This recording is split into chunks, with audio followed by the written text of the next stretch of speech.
Assalamualaikum warahmatullahi wabarakatuh. Alhamdulillahirabbil alamin wa bihi nasta'in wa ala umuri dunya waddin wa ala alihi washabbihi ajmain amma ba'du. Pertama-tama dan yang paling utama, marilah kita panjatkan puji syukur kehadirat Allah Subhanahu wa taala. Shalawat beserta salam semoga terlimpah curah kepada junjungan kita semua, yakni Nabi Muhammad Shallallahu alaihi wasallam, kepada para keluarga, kepada para sahabat dan kita semua selaku umatnya. Amin ya rabbal alamin. Sebelum mengawali kegiatan hari ini, marilah kita ucapkan basmalah bersama-sama. Bismillahirrahmanirrahim. Sebelumnya, di sini saya bersama rekan saya akan mempresentasikan sebuah materi yang berjudul Wewenang, Hak, dan Pendelegasian Wewenang. Perkenalkan terlebih dahulu anggota kelompok kami. Yang pertama ada Siti Nur Aini dengan NIM 2130821002, Nida Hopia dengan NIM 2130821006, dan yang terakhir ada Cindy Arizona dengan NIM 2130821009. Nah, sebelum kita membahas ke materi inti, kita harus ketahui dulu apa itu wewenang. Wewenang atau biasa disebut dengan authority merupakan dasar untuk bertindak, berbuat, dan melakukan kegiatan aktivitas dalam suatu perusahaan. Tanpa wewenang, manusia dalam perusahaan tidak dapat berbuat apa-apa. Dalam authority selalu terdapat power and right, tetapi dalam power belum tentu terdapat authority and right. Manusia merupakan unsur terpenting dalam manajemen, karena tujuan manajemen dan proses manajemen ditetapkan oleh manusia. Setiap kegiatan untuk mencapai tujuan itu harus dengan bantuan tenaga kerja manusia, dan tujuan itu pun untuk memenuhi kepuasan dan kebutuhan manusia. Nah, untuk materi yang selanjutnya itu ada jenis-jenis wewenang. Jenis-jenis wewenang itu ada 4, teman-teman. Yang pertama itu ada line authority atau wewenang garis. Yang kedua itu ada staff authority atau wewenang staff. Yang ketiga itu ada functional authority atau wewenang fungsional.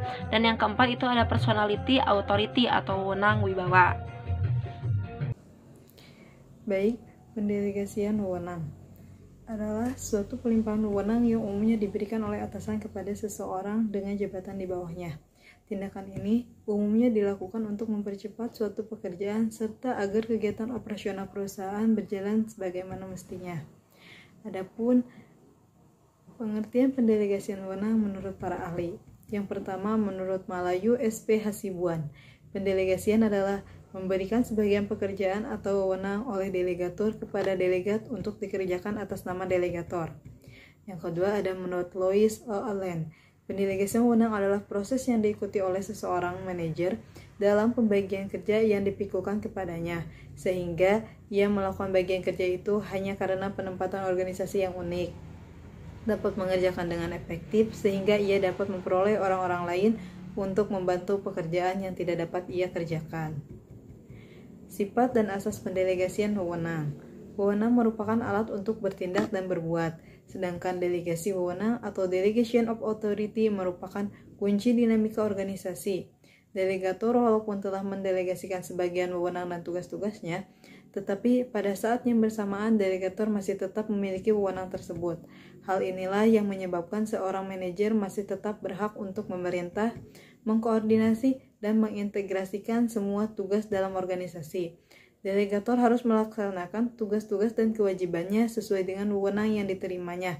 Jika tidak, delegator berhak menarik kembali wewenang tersebut. Pemimpin efektif dalam kepemimpinannya jika ia mampu dan cakap mendelegasikan wewenang kepada seseorang atau delegat yang tepat, mampu bertanggung jawab atas hasil wewenang yang diterimanya. Dalam pendelegasian wewenang, delegator perlu memperhatikan beberapa asas, yaitu asas pendelegasian wewenang. Yang pertama ada asas kepercayaan. Asas kepercayaan, delegator hanya akan mendelegasikan sebagian wewenang kepada delegat. Jika delegat tersebut dapat dipercaya, kepercayaan ini harus didasarkan atas pertimbangan yang objektif mengenai kecakapan, kemampuan, kejujuran, keterampilan, dan tanggung jawab dan delegat yang bersangkutan. Yang kedua, asas delegasi atas hasil yang diharapkan. Asas ini, pemimpin dalam mendelegasikan wewenang harus berdasarkan atas hasil pekerjaan yang akan dilakukan oleh delegat. Tidak boleh kurang ataupun lebih. Asas ini memperhatikan hasil yang akan diperoleh dan pendelegasian wewenang itu. Yang ketiga ada asas penentuan fungsi atau asas kejelasan tugas. Asas penentuan fungsi atau asas kejelasan tugas adalah asas penentuan tugas yang dilakukan manajer kepada para bawahannya harus secara jelas disertai hasil yang diharapkan. Semakin jelas kegiatan yang harus dilakukan, maka akan semakin jelas delegation of authority dalam organisasi dan semakin jelas pula hubungan wewenang dengan bagian-bagian lainnya. Maka akan semakin jelas tanggung jawab seseorang dalam melakukan tugas-tugasnya untuk mencapai tujuan perusahaan. Yang keempat yaitu asas rantai berkala. Asas rantai berkala adalah asas manajer dalam mendelegasikan wewenang harus dilakukan menurut urutan-urutan kedudukan daripada pejabat, yakni dan atas ke bawah. Yang kelima, asas tingkat wewenang. Asas tingkat wewenang, menurut asas ini, masing-masing manajer pada setiap tingkat harus mengambil keputusan dan kebijaksanaan apa saja yang dapat diambilnya sepanjang mengenai wewenangnya. Yang keenam ada asas kesatuan komando. Asas kesatuan komando, setiap bawahan harus diusahakan agar hanya menerima perintah dari satu orang atasan saja. Tetapi seorang atasan dapat menerima lebih dari seorang bawahan. Yang ketujuh yaitu asas keseimbangan wewenang dan tanggung jawab. Asas keseimbangan wewenang dan tanggung jawab, menurut asas ini, besarnya wewenang yang didelegasikan harus sama dan seimbang, besarnya tugas-tugas dan tanggung jawab yang diminta atau yang disebut yaitu authority responsibility. Tanpa keseimbangannya, antara wewenang dan tanggung jawab akan berakibat terjadinya kemandekan, tugas-tugas overlapping, dan adanya tindakan-tindakan yang tumpang tindih. Yang kedelapan yaitu asas pembagian kerja. Asas pembagian kerja, menurut asas ini untuk berfungsinya organisasi hendaknya dilakukan distribusi pekerjaan atau yang disebut juga delegation of authority. Karena tanpa adanya pembagian kerja, manajemen tidak berarti apa-apa dan semua tugas akan langsung dikerjakan sendiri oleh manajer. Partisipasi bawahan kurang dan mereka tidak dapat melakukan kegiatan-kegiatan tidak memiliki wewenang. Yang kesembilan yaitu asas efisiensi. Asas efisiensi, menurut asas ini dengan pendelegasian wewenang, maka manajer akan lebih leluasa melaksanakan tugas-tugas penting daripada melaksanakan hal-hal yang dapat dikerjakan bawahan. Keuntungan spesialisasi dapat dimanfaatkan dengan baik sehingga manajer dapat memikirkan perkembangan perusahaan. Yang ke-10 yaitu asas kemutlakan tanggung jawab.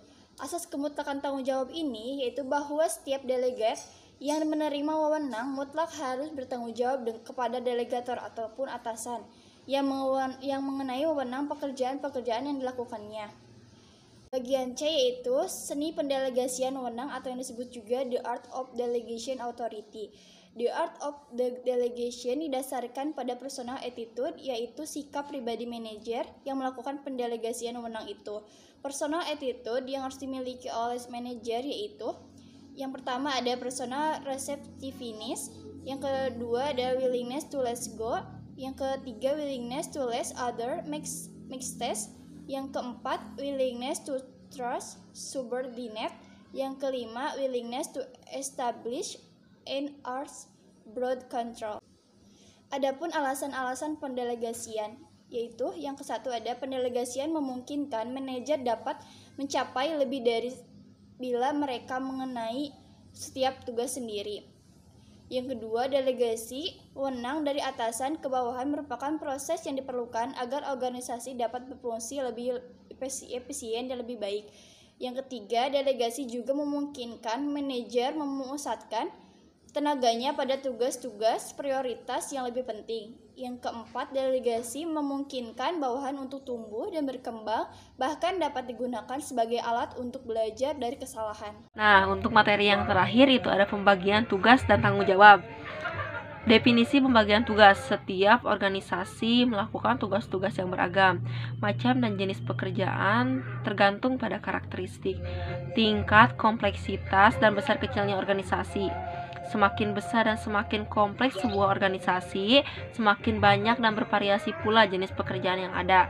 Seluruh pekerjaan itu tidak dapat dikerjakan hanya oleh satu orang. Definisi organisasi menunjukkan adanya dua atau lebih yang saling bekerja sama untuk mencapai tujuan yang telah dikehendaki bersama. Untuk itu, agar mereka dapat melaksanakan aktivitas kerja dengan baik, maka perlu diadakan pembagian kerja. Prinsip dasarnya adalah pekerjaan dapat dilakukan dengan cara yang lebih efisien jika karyawan diperkenankan melakukan pembagian kerja. Yang kedua ada tanggung jawab. Tanggung jawab atau biasa disebut dengan responsibility adalah keharusan untuk melakukan semua kewajiban tugas-tugas yang dibebankan kepadanya sebagai akibat dari wewenang yang diterima atau dimilikinya. Setiap wewenang akan menimbulkan hak atau right, tanggung jawab atau responsibility, kewajiban-kewajiban untuk melaksanakan dan mempertanggungjawabkan atau accountability. Tegasnya tanggung jawab tercipta karena penerimaan wewenang. Tanggung jawab harus sama besarnya dengan wewenang yang dimiliki. Pertanggungjawaban hanya diberikan kepada orang atau lembaga yang memberikan atau mendelegasikan wewenang tersebut atau delegat hanya bertanggung jawab kepada delegator. Mungkin hanya itu yang bisa kami sampaikan, kurang lebihnya mohon dimaafkan. Sebelum kita menutup kegiatan hari ini, marilah kita ucapkan alhamdulillah bersama-sama. Alhamdulillahirabbil alamin. Terima kasih atas perhatiannya. Wassalamualaikum warahmatullahi wabarakatuh.